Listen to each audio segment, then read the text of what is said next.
అందరికీ నమస్కారం. నేను మీ కట్టా కార్తీక్. గెలికి మరీ ఎగిరి తన్నిచ్చుకోవటం అంటే ఏందో తెలుసా మీకు? ఆంధ్రప్రదేశ్‌లో వైసీపీ పార్టీని చూస్తే అర్థమవుద్ది. మొన్న మధ్య మన ఇండియన్ మహిళా క్రికెట్ టీమ్ సభ్యులు వరల్డ్ కప్ గెలిచారు. దేశం మొత్తం ఆనందించింది. దీంట్లో రాజకీయాలు ఏముంటదిగా? అందరూ ఆహ్వానించాల్సిన విషయం. అందరూ ఆనందించే విషయం. దేశ ప్రధాని నరేంద్ర మోడీ గారు ఈ క్రికెట్ టీం సభ్యులందరినీ పిలిపించుకొని వాళ్ళతో మాట్లాడి ఒక్కొక్కరితో విడివిడిగా కూడా ఫోటోలు దిగి వాళ్ళకి కావాల్సినటువంటి పారితోషికాన్ని దేశవ్యాప్తంగా కూడా ప్రకటించారు. తర్వాత ఆ టీం సభ్యుల సొంత రాష్ట్రాల్లో కూడా ఆ మహిళా క్రీడాకారులకి పారితోషికాలు ఆయా రాష్ట్ర ప్రభుత్వాలు ఇచ్చాయి. కానీ మన కాడ చరణి రెడ్డికి మొదటగా మన రాష్ట్ర ప్రభుత్వం గుర్తింపు ఇవ్వలేదని వైసీపీ పార్టీ సోషల్ మీడియాలో ఒక 2 రోజుల క్రితం హల్చల్ చేయడం స్టార్ట్ చేసింది. సతీష్ రెడ్డి అని కడపకు సంబంధించినటువంటి వైసీపీ నాయకుడు వాళ్ళ పార్టీ ప్రధాన కార్యదర్శి పోస్టులో ఉన్నాడు. పులివెందుల ప్రాంత నాయకుడు ఆయన ప్రెస్ మీట్ పెట్టి అన్ని రాష్ట్రాలు మహిళా క్రీడాకారులకి ₹1,00,00,000 ఇస్తున్నాయి, కానీ మన చరణి రెడ్డి పాపం ఆమె ఇంతవరకు రెడ్డి అని చెప్పుకోలేదు, కానీ ఆమె కులాన్ని బయట తీసి ఆమె కడప జిల్లాకు సంబంధించిన వ్యక్తి, రాయలసీమ బిడ్డ, మన రాష్ట్రానికి సంబంధించినటువంటి బిడ్డ ఇండియన్ క్రికెట్ టీంలో బాగా ఆడి వరల్డ్ కప్ రావడానికి కోఆపరేట్ చేస్తే ఆమెను కనీసం మన ప్రభుత్వం గుర్తించట్లేదు అని బాధపడ్డారు. దాన్ని వైసీపీ సోషల్ మీడియా పెద్ద ఎత్తున వైరల్ చేసింది. అసలు జరిగింది ఏంటి అంటే, చరణి రెడ్డి గారిని లోకేష్ గారు గతంలోనే కలిశారు. మొత్తం క్రికెట్ టీం సభ్యులతో కూడా మాట్లాడారు. పైగా ఆ క్రికెట్ టీం వైజాగ్లో మ్యాచ్ ఆడుతూ ఉంటే వైజాగ్ గారు బ్రాహ్మణి గారు వెళ్ళి చూసి ఆనందించారట కూడా. వాళ్ళకి ఎలాంటి ఏర్పాట్లు కావాలని చేయడానికి మేము సిద్ధమని లోకేష్ గారు గతంలోనే ప్రకటించారట.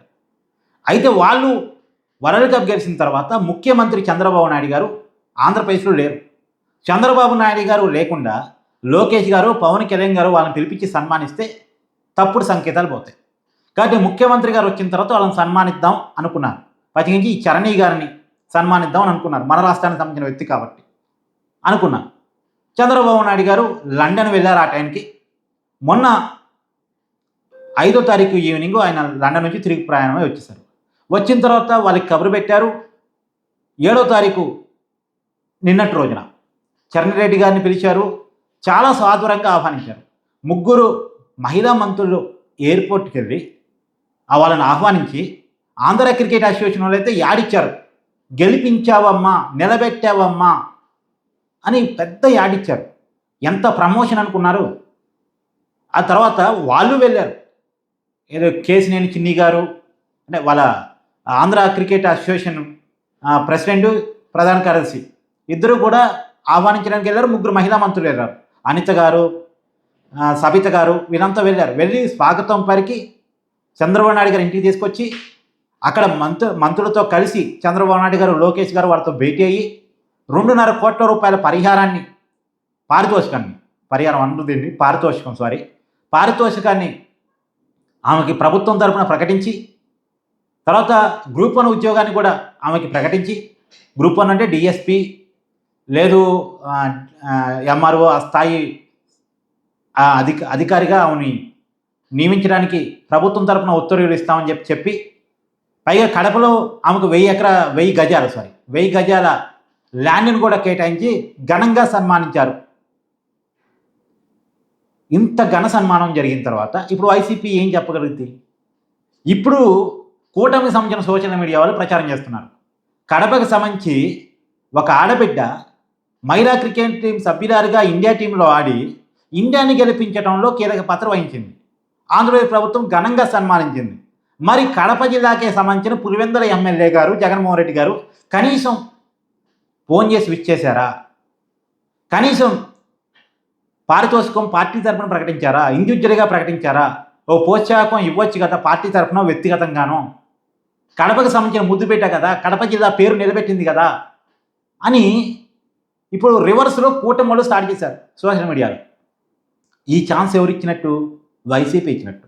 నిజానికి ఒక వారం వైసీపీ ఆగి చంద్రబాబు నాయుడు గారు వచ్చిన తర్వాత కూడా ఆమెను పిలిపించకపోయి నుండి అప్పుడు వైసీపీ నిజంగా అస్త్రం దొరికేది.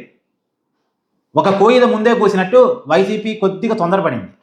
కొద్దిగా వెయిట్ చేసి చంద్రబాబు నాయుడు గారు పిలిపించకపోయి ఉండకపోతే అప్పుడు మాట్లాడి ఉంటే, అవును కదా ఒక రెడ్డిని అయినంత మాత్రాన, కడప జిల్లా అయినంత మాత్రాన ఇంతగా అవమానిస్తారా? ఒక మహిళా క్రికెట్ టీం సభ్యురాలు ఇండియా పేరు నిలబెట్టింది, 13 వికెట్లు తీసింది, ఆ వరల్డ్ కప్లో కూడా మంచి పర్ఫార్మెన్స్ చూపించింది, ఫైనల్ మ్యాచ్లో కూడా మంచి పర్ఫార్మెన్స్ చూపించింది.